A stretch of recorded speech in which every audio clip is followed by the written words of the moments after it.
Kate Makin, the task force, obviously a huge part of what's happening here in this region in the southwest. What's the latest? So we've just wrapped up our last meeting here in Ballarat. We actually had the Federal Ag Minister Julie Collins come and visit and sit down on the task force. So she heard quite frank and fearless discussion around the table about what is required for this drought and the supports that are needed going forward.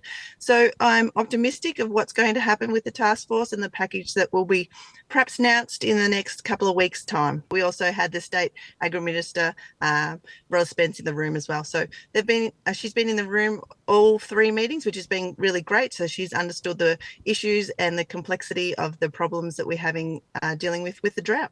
And the package should offer some relief for those farmers and beyond?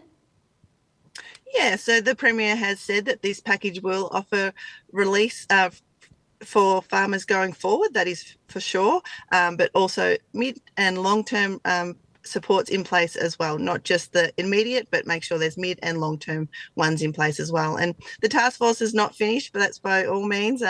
We're still on call and we'll probably be meeting monthly here on in.